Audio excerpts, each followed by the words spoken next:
I'd like to demonstrate a switch over between RAC and single instance. So RAC consists of two instances in a cluster. Your standby database could be a single instance, non-clustered. So I'll just demonstrate that. So before you want to do a switch of your database, you're going to verify that all the instances, that is the primary database and the secondary database, are in sync. So you probably already have a number of scripts you can use to monitor that, but I'll just show you something simple here.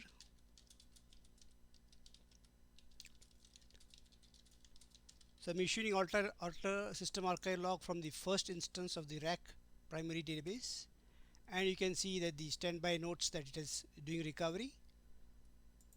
And you would have seen even the second instance was also issued a command to switch archive log. This is a standard behavior in RAC.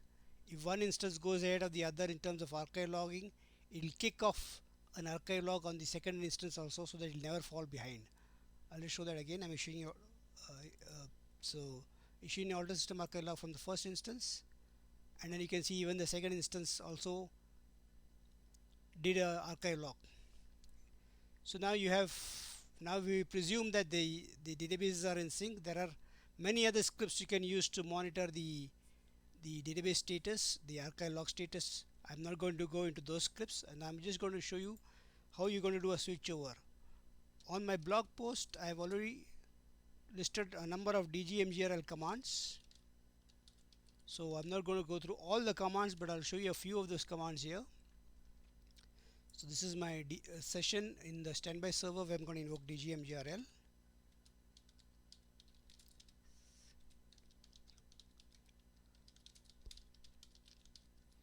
So show configuration right now shows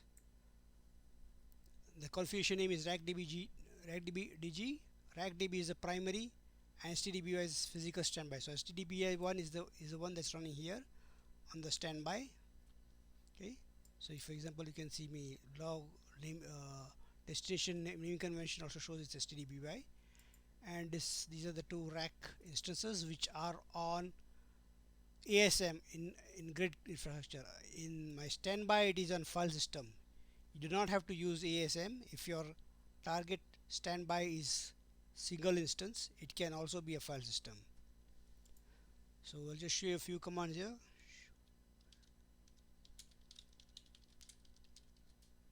Okay, so show configuration lag. I'll just expand this for a while. So show configuration lag shows me that there is no lag between primary and standby. Okay, there is no lag, no transport lag, no apply lag. You can also do a show configuration verbose.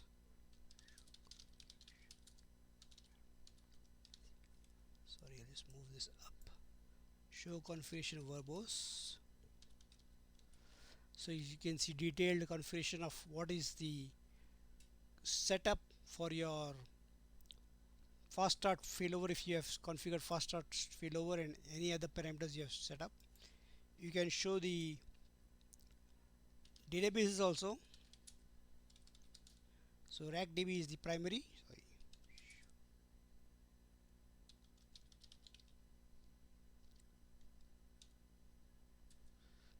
show database.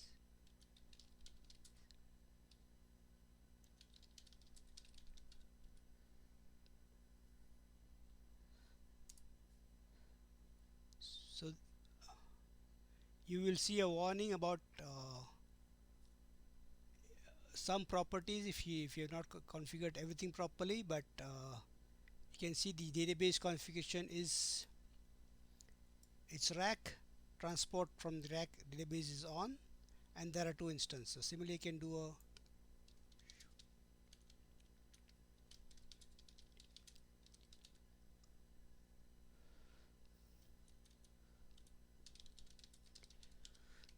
and this is my standby. My standby is a physical standby. If I look at the RAC, it is primary. If I look at STDBY, it is a physical standby and it is doing apply. Okay, you can have a standby that is not doing apply. I've covered that in previous blog posts and previous demonstrations, but here it is a physical standby which is doing apply. So in theory they are both ready, There's one more thing you should always verify.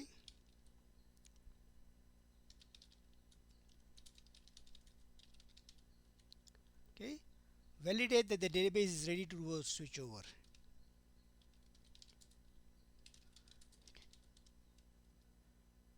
Okay, so when it is a validate database HTTP, you can see that it immediately runs some commands here: switch over, verify, begin, and switch verify, complete. So the validate database HTTP at the standby database also does a verify, which you without dgmgrl you can run through SQL plus commands, but here it invokes those commands automatically. So one warning it's giving me is I do not have adequately sized log file. I have some log files which are smaller than the standard 512 megabytes. In this case I'm not very worried about that, but yes, typically when you do a validate, you want to verify that all your log files, there are no small log files in your standby instance. One more validation you can do is connect identifier.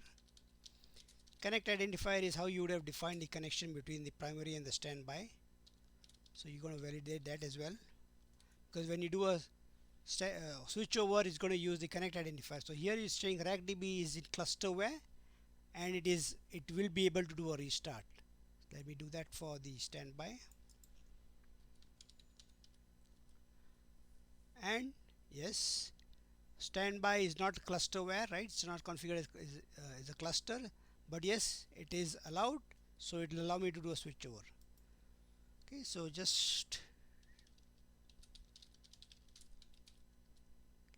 so remember, I've already verified that archive logs are being applied. I've already verified that switchover is permitted and all that.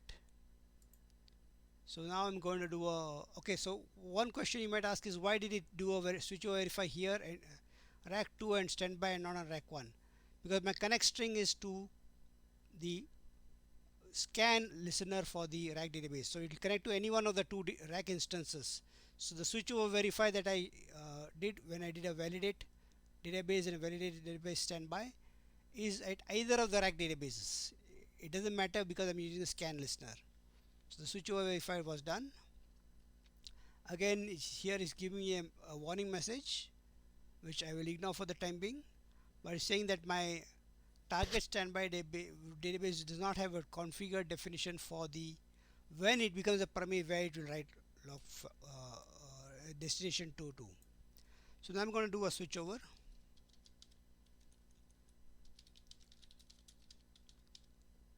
I'll just shrink this down. Sorry, shrink this down so we can monitor the messages on RAC 1, RAC 2 and STDBY. Okay, so saying if switch over, you can see here this all of them are receiving messages, receiving commands and issuing messages to the alert log. So STDBY is opening as a primary, and the clusterware is reopening RACDB as standby. So you can see here RAC 1 has already been terminated, RAC 2 has been started up and is been mounted, while down here STDBY has already been opened up. Okay, so RAC 2 is up, STDBY up is now configuring. Now you can see here there was an earlier message about the log archive destination 2 on the standby, but now that gets enabled here. So now we can see RAC 1 is also being started up, RAC 2 is already started up, and it identifies, it's going to identify that the two instances are in the cluster. Okay, and now you can see now RAC 2 is doing recovery. Okay, so either one of the two instances are doing recovery. In recent versions you have something called multi-instance redo apply. I'm using the standard default single instance redo apply. So when STDBY becomes the primary, the redo apply is being done by RAC 2, which is this instance here, this one. Okay, so we're going to wait for some time, but you can see it is already started doing recovery of redo. So let me issue a few commands from here. Oh, okay, before I do that, I'll just scroll through the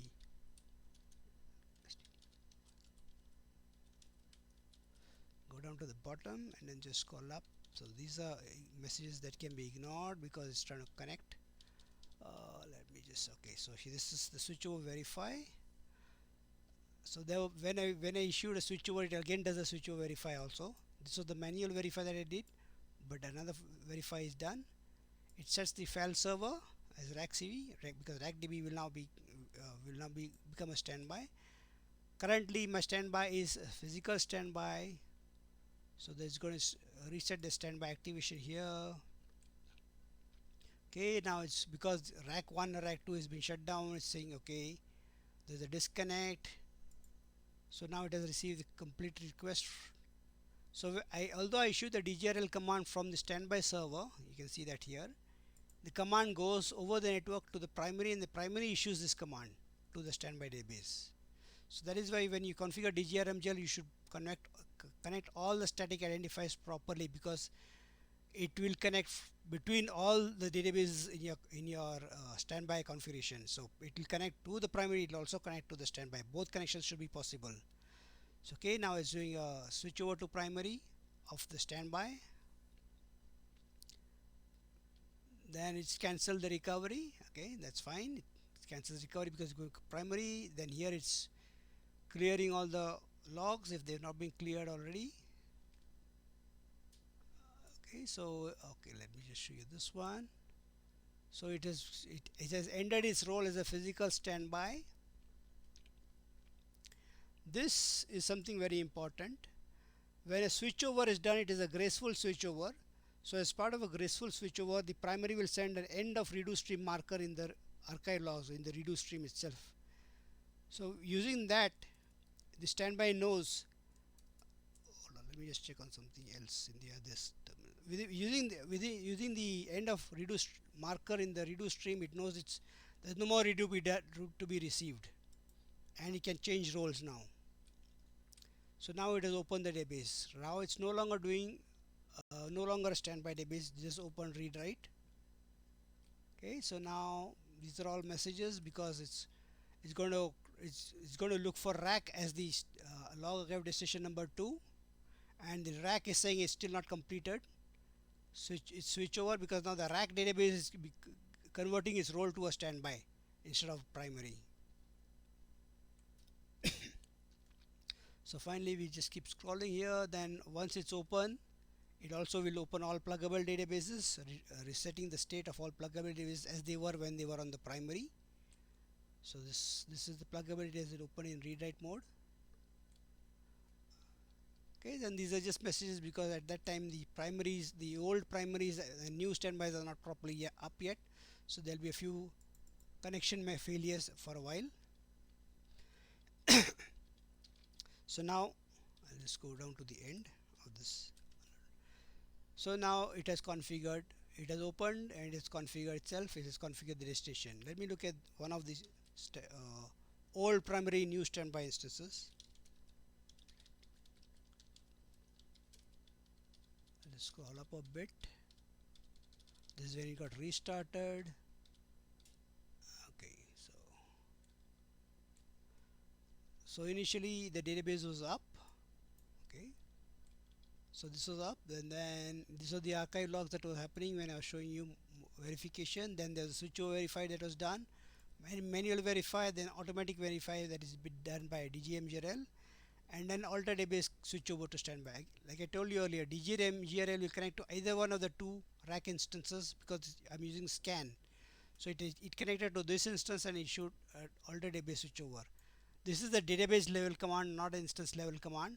So this command automatically means the entire database, whichever instances are running the database, whether it's 1 or 2, will switch over to a standby, will issue switch over, and the primary role will switch over to the new database, and then the old primary becomes a physical standby. This is where it receives. So these are commands which you do not need to issue or manually. Switch over here, commit to switch over. All of them are done by the single switchover command. Let me see, where is that switchover command here? One single command does all that, and then it does changes the standby to primary and then connects back to the RAC to verify the RAC as well. So these are my rack instances. Okay, it has completed switch over to standby. So the role has switched over, then it gets terminated. Then both instances of my rack get terminated, and then they restart. So this is the restart of rack db2. So here you can see, okay, these are uh, the ASM disks. So now it's configuring the remote list. This is standard part of rack, but here you can see now it is mounted first and will not open as read write. Okay, so now your rack database does a recover. So now it's becoming a standby database in recovery mode. So if I were to, for example, if I were to query here either of the instances,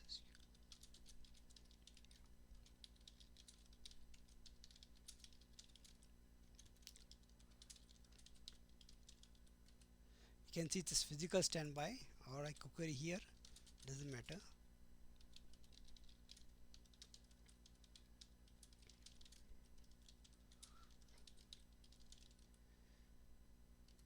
Okay, so both instances are instances of a single physical standby database.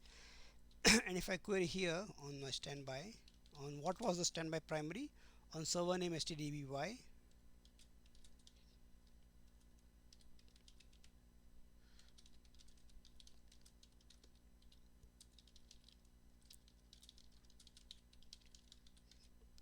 so now this has become a primary in rewrite mode while these two are mounted. There's one more level where you can have your standby database open as read only. So that's another thing you can do. I'm not going to demonstrate that here, but here my standby database are mounted but not open read only. So let me just check my PDBs here.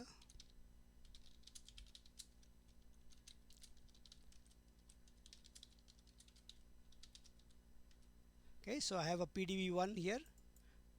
So I'm going to use that PDB.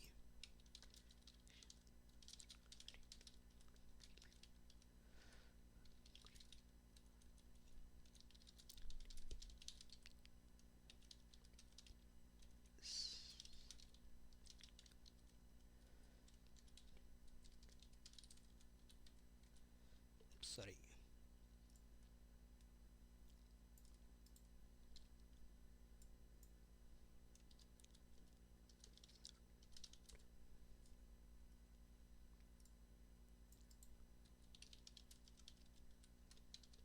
Okay, so I've opened the PDB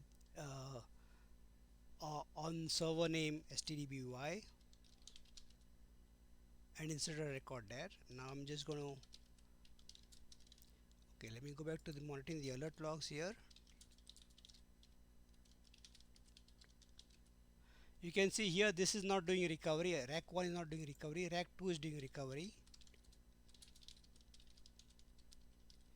This is the standard behavior before multi-instance redo apply was made available in recent versions. But right now only one instance in the rack cluster will be doing recovery.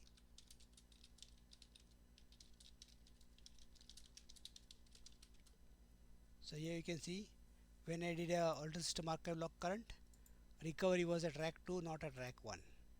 Again, my standby is non-rack, so standby has only one redo thread to be applied, so which is fine.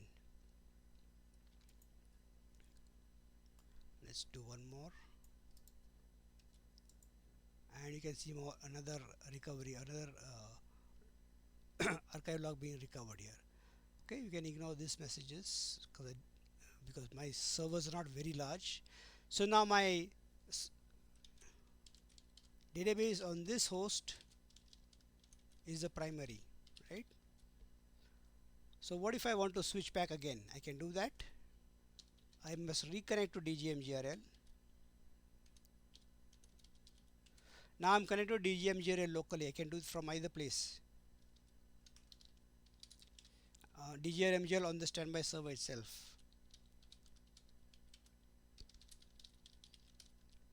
Sorry.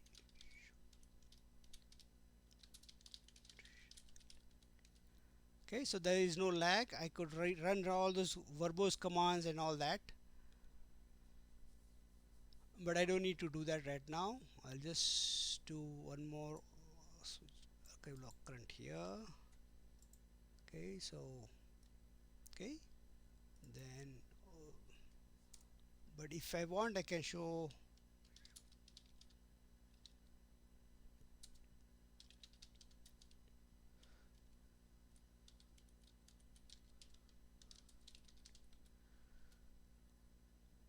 Okay, so here it's showing me that RACDB is a physical standby and it's a two instance database.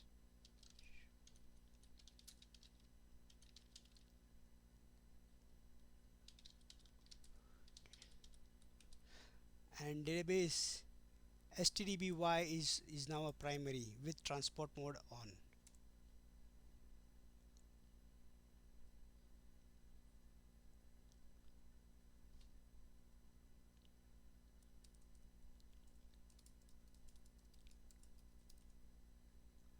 Okay, so if I want, I can just do a validation again to validate them ready for switchover.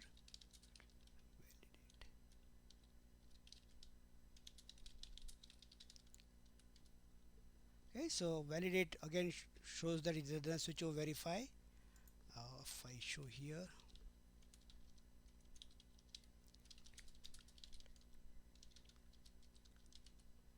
and it did a switchover verify this the current primary, which is stdby. I could validate both of them. Okay, so that's okay. And it's also validating static connectivity. So I'm ready to switch over. So I'm going to do a switch over again. So when I do a switch over, my stdby becomes a standby, my RACDBs will become primary, and the instances will restart.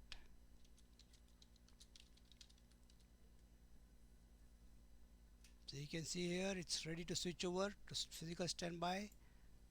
These are doing a clear of the redo logs. Okay, now it's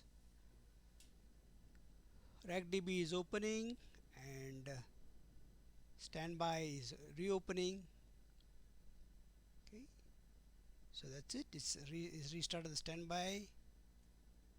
So my RACDB is up. Okay, so the instance is, this one is up. It's waiting to establish connection, which is fine. Yeah, it's still waiting to establish connection. Okay. So now RAC 1 and RAC 2 are up. stdby is also up now. Switchover is succeeded. So remember, you should always reconnect to dgmgrl.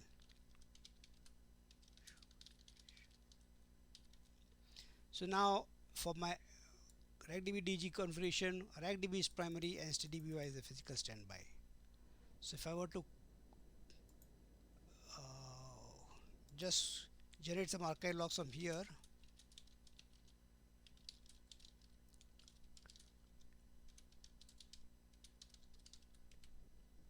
okay, so you can see the archive log was received and applied here. Let me do that again.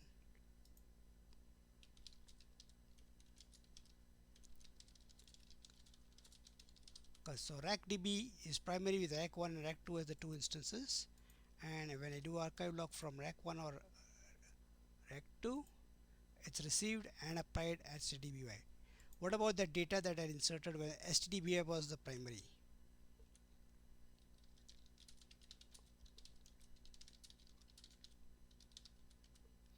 I can verify this depending on what your pluggable database state is. You want to verify that your pluggable database is open at both instances. If you are not set up the state properly for your PDBs, you need to verify that. Okay, so PDB1 is read write, but you can see here rman cat db is mounted. So that means previously my rman cat db was read write in node 1 but not read write in node 2. So I could open that in node 2 also.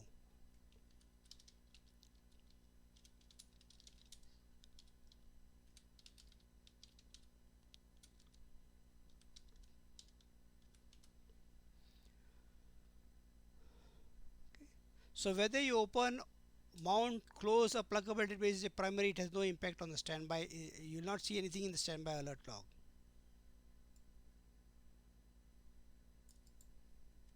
Okay, now let me verify that data that are inserted.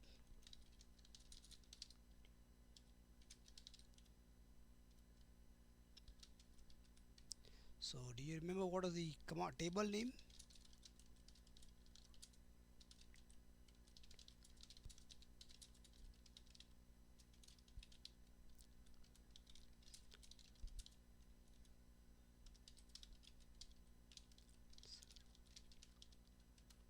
Oops, sorry.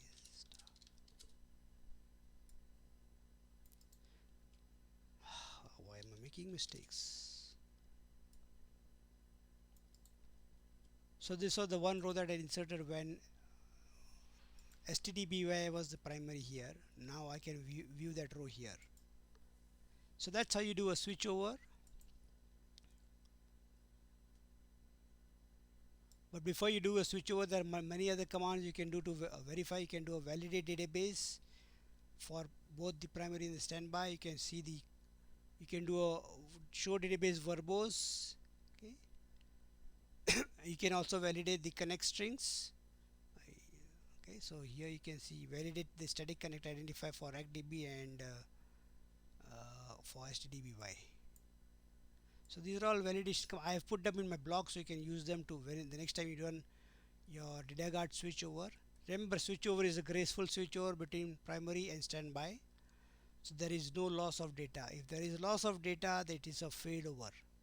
And if you do a failover, that means the old primary is no longer in sync with the new primary and it has to be rebuilt or resynced with the new primary. A switchover is always graceful. You can switch over back and forth between the two data centers, two databases as many times as you want. Thank you.